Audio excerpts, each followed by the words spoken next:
மாண்புமிகு கழக தலைவர் அண்ணன் தளபதி அவர்களை விழுப்புரம் மத்திய மாவட்டம் வானூர் தொகுதியில் போட்டியிடுவதற்காக இன்றைக்கு நேர்காணல் நடத்தப்பட்டது.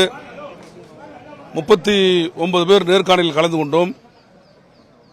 நேர்காணலில் கலந்து கொண்டவுடன் மாண்புமிகு முதல்வர் அவர்கள் 25 ஆண்டுகளாக வானூர் தொகுதியில் திராவிட முன்னேற்ற கழகம் வெற்றி பெறவில்லை என்பதை 39 பேரும் ஒரே குரலில் எதிரொலித்தோம்.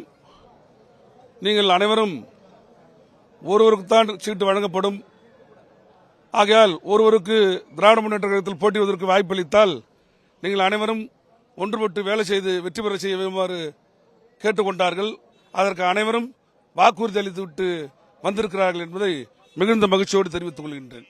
மகளிர் உரிமை தொகை அந்த ஒரு புதிய ஒரு திட்டத்தை ஐயா கொண்டு வந்ததுனால அங்கே மிகப்பெரிய ஒரு மாற்றத்தை நாங்கள் பார்க்குறோம். ஒவ்வொரு மகளிர் மத்தியிலையும் அவ்வளோ ஒரு சந்தோஷம். மீண்டும் திராவிட மாடல் ஆட்சி அமைக்கணும், அதுவும் வானூர் தொகுதியில் திராவிட மாடல் ஆட்சி வரணுன்றது எல்லாருடைய கனவுமாக இருக்கிறது.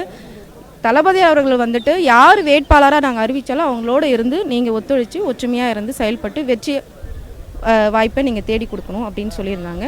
நாங்களும் உறுதி அளித்து வந்திருக்கிறோம். பொதுவாக வடக்கு மண்டலங்கிறது மாறி மாறி அதிமுக திமுக மாறி மாறி வரக்கூடாது. இப்போ நீங்கள் கேட்குற தொகுதி அந்த மாதிரியான தொகுதி. ஆமாம், அப்படியான சூழலில் வெற்றி வாய்ப்பு எப்படி இருக்குன்னு அவர் எப்படி கேட்டார், நீங்கள் எப்படி சொல்றீங்க? வெற்றி வாய்ப்பு என்பது அதை தான் சொல்கிறேன் இல்லையா, மகளிர் உரிமை தொகை அந்த ஒரு திட்டம் வந்துட்டு எல்லார் மத்தியிலும் ஒரு மிகப்பெரிய மாற்றத்தை கொண்டு வந்திருக்கு. அதுதான் தளபதியாரோட மிகப்பெரிய வெற்றி. ஏன் சொல்கிறேன்னா, இப்போ அதிமுகவில் இருந்தவங்கெல்லாம் இந்த ஒரு திட்டத்தின் ஒரு மாற்றத்தின் காரணமாக எல்லாரும் நம்மளுடைய திமுக அரசுக்கு உள்ளர வந்திருக்கிறாங்க, மாறி வந்திருக்கிறாங்க. இதுதான் தளபதியோட மிகப்பெரிய ஒரு வெற்றி. முழுக்க முழுக்க அரசினுடைய செயல்பாட்டு மூலமா வருவான்றீங்க. ஆமாம். களத்தில் எப்படி இருக்கு மேடம்? கட்சியின் நிர்வாகிகள் என்ன சொல்றாங்க? நிர்வாகிகள் அனைவரும் நம்மளுடைய திராவிட மாடல் அரசு வரணுன்றது மிகப்பெரிய ஒரு எல்லாருடைய ஒரு சந்தோஷமா இருக்குது, எதிர்பார்ப்பும் அதிகமாக இருக்கிறது. கடந்த முறை அதுக்கான வாய்ப்பு இல்லாமல் போனது. அதுதான் சொல்கிறீங்க இல்லையா, இப்போ ஐயா வந்து புதுமையான கொள்கைகளை கொண்டு வந்திருக்காரு. மகளிர் இடத்துல நிறைய ஐயா ஒரு திட்டத்தெல்லாம் பதிச்சு மனசில் பதிகிற மாதிரி அந்த குடும்பத்தில் ஒரு ஆளாக ஐயா அங்கே இருக்காங்க. அதுதான் அங்கே மிகப்பெரிய ஒரு மாற்றத்தை கொண்டு வந்திருக்கு.